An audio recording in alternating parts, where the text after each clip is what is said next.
कहानी ये है कि जब मेरा सिलेक्शन हो गया 97 में, मतलब 96 अटैम्प्ट में पहली बार में मेरा सिलेक्शन हो गया था, मैं एक्सटेंशन लेके तैयारी कर रहा था और डीयू में मैं पढ़ा भी रहा था उस समय। तब मैं शायद डीएवी कॉलेज में था या अग्रसेन, मैं 2 जगह पढ़ाया डीयू में, तो उनमें से किसी कॉलेज में पढ़ा रहा था उस समय में। तो उस समय एक लाइब्रेरी है कैंपस में ही, सेंट्रल रेफरेंस लाइब्रेरी, आप जानते होंगे, CRL बोलते हैं, जो विवेकानंद जी की स्टैच्यू है उसके सामने ही वो लाइब्रेरी है। उस लाइब्रेरी में नीचे सब बैठ के पढ़ते हैं और टॉप फ्लोर पे रिसर्च फ्लोर है जहाँ MPhil PhD वाले बच्चे पढ़ते हैं। मैं उस समय शायद PhD कर रहा था या MPhil खत्म हुई थी, वहीं बैठता था, पढ़ता था रोज़। कई दोस्त पढ़ते थे हम लोग वहाँ। हम सुबह 8 बजे लाइब्रेरी खुलते ही वहाँ घुसते थे, रात को 1 बजे निकलते थे लाइब्रेरी बंद होने के समय। तो वहाँ एक छत थी, छत पे छोटी सी कैंटीन थी जहाँ हम लोग जब जब बोर होते थे दिन में 3-4 बार जाके चाय पीते थे। चाय पी ली, बिस्किट खा लिया, थोड़ी गप्पे मार ली, वो सब वहाँ करते थे। तो वहाँ मेरे बहुत सारे दोस्त थे, उनमें से कई लोग अब बहुत सीनियर सिविल सर्वेंट्स हैं, कुछ लोग प्रोफेसर्स हैं DU में। 2 बच्चे थे मुझसे जूनियर, 3-4 साल जूनियर थे, बड़े प्यारे बच्चे थे।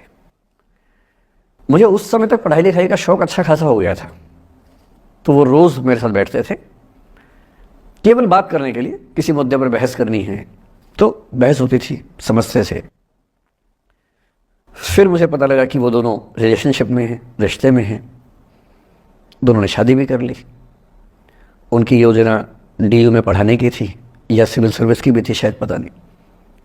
मेरा इंटरेक्शन बहुत ज़्यादा उसके बाद रहा नहीं उनसे, क्योंकि मैं सर्विस में चला गया था। इतने जिज्ञासु बच्चे थे दोनों, इतने जिज्ञासु कि उनसे मिलकर तबीयत खुश हो जाती थी कि हर चीज़ जानने का मन करता था उनका, हर विषय पढ़ने का मन करता था। एकदम जीवन से भरे हुए बच्चे, आंखों में चमक ऐसे। फिर दोनों की शादी हुई तो मैं शादी में जा नहीं पाया, क्योंकि मेरा रिश्ता सिर्फ लाइब्रेरी में 1 घंटा गप मारने वाला था, उससे ज़्यादा था नहीं रिश्ता उनके साथ। फिर सुनता रहता था कि मैं सब बढ़िया चल रहा है, पढ़ाई कर रहे हैं, तैयारी कर रहे हैं। इंटरकास्ट मैरिज की उन लोगों ने, खूब हंगामा हुआ, दोनों घर में तलवारें खिंच गई, किसी तरह से तलवारें संभाली गई, मैनेज हुआ, दोनों साथ रहने लगे। और फिर 3-4 साल के बाद एक दिन मैंने खबर सुनी कि उस बच्ची ने फंदा लगा के जीवन लीला समाप्त कर ली। ये बात भी दिल्ली विश्वविद्यालय की है, उस दौर के सब लोग इस कहानी को जानते हैं। मेरे ख्याल से ये दोनों कहानियाँ आपके प्रिंसिपल मैडम जानती होंगी, नहीं ध्यान कर पा रही तो मैं उनको जैसे नाम बोलूँगा अकेले में वो तुरंत समझ जाएंगे मैं किसकी बात कर रहा हूँ। मैं आज तक नहीं समझ पाया कि ऐसा क्या हुआ होगा।